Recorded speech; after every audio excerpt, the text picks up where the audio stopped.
Hi, my name is Maggie Coey, and I'm an economist at OCM, heading up our energy and environmental initiatives. This video is part of a multi-series training regarding the packaging and labeling of adult-use cannabis products, and this video has specific information covering New York State's rules about the environmental impact of packaging adult-use cannabis products. If you have not yet viewed the other videos in this series, we recommend you start with the introduction video. Please remember, the rules in this video apply only to adult-use cannabis products. Medical cannabis and cannabinoid hemp, or CBD products, have different packaging and labeling rules. This video will describe the rules in place that require you to consider the environmental impact of your packaging and labeling. New York's adult-use cannabis product packaging rules require licensees to take environmentally friendly actions in packaging and labeling. Some rules are simple. There are requirements for the materials that can be used to make cannabis product packaging, also called the material composition of product packaging. There are also certain data points you must track regarding the packaging you use.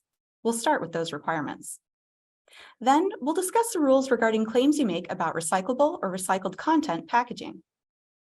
After those requirements, we'll also discuss the Retail Packaging Sustainability Program and the required Environmental Sustainability Product Packaging Plan. The packaging rules create one requirement related to the materials that packaging is made of, or its material composition. The rules only allow certain plastics to be used in cannabis product packaging.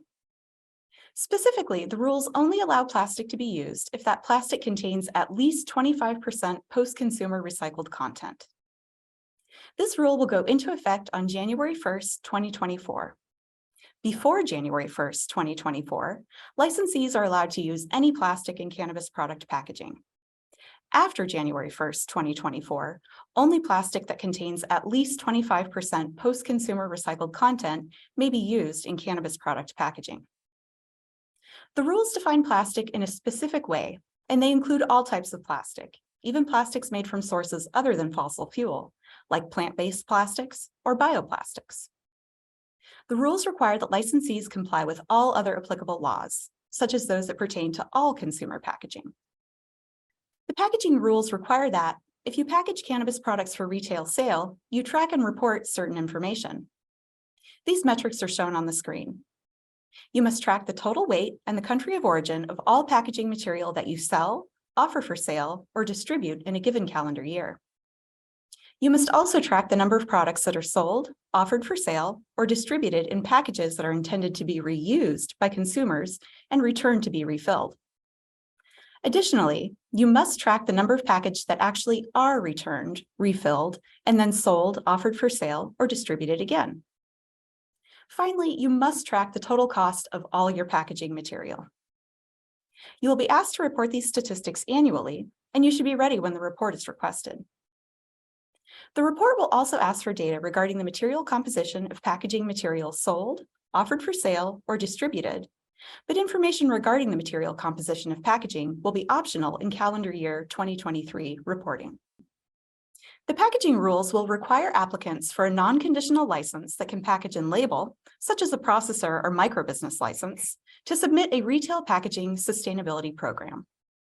To be clear, Adult Use Conditional Processor, or AUCP licensees, do not need to submit this program at this time. But these licensees will be required to submit this program in the process of transitioning to a non-conditional license. A Retail Packaging Sustainability Program can be a number of things. One example would be a program to collect and reuse your product's packaging.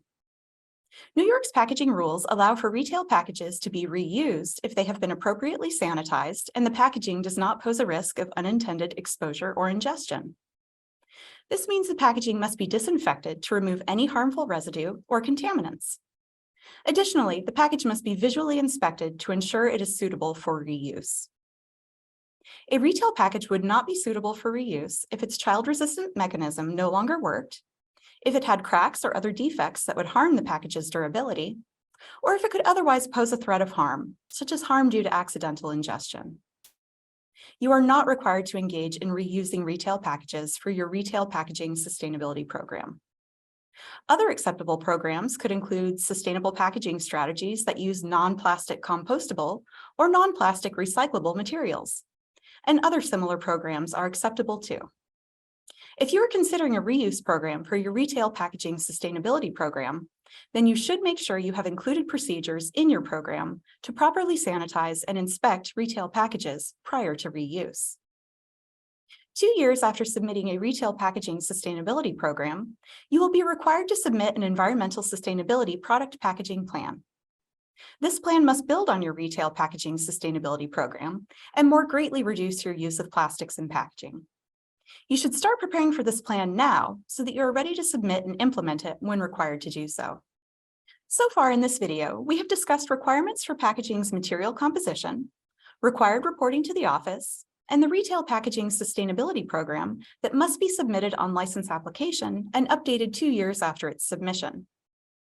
In addition to meeting these requirements, you must also ensure that you do not violate the Federal Trade Commission's rules when making claims that your packaging is recyclable or made of post-consumer recycled content. You cannot make claims that deceive your consumers, such as leading consumers to believe a package would be recyclable when it is not. You can see the Federal Trade Commission's rules in their green guides. Scan the QR code on this slide to be taken to the green guides. That concludes this video, which regarded the environmental sustainability rules that pertain to adult use cannabis products. This video was the final video in the training series. If you have not yet viewed the other videos in this series, we recommend you start with the introduction video. Please remember, the rules in this video apply only to adult use cannabis products. Medical cannabis and cannabinoid hemp, or CBD products, have different packaging and labeling rules. If you have questions that weren't answered by this series of videos, you should first view the guidance document to be sure that your question is not answered there. If it is not, or you still have questions, you should contact the office's compliance team for additional information. Thank you.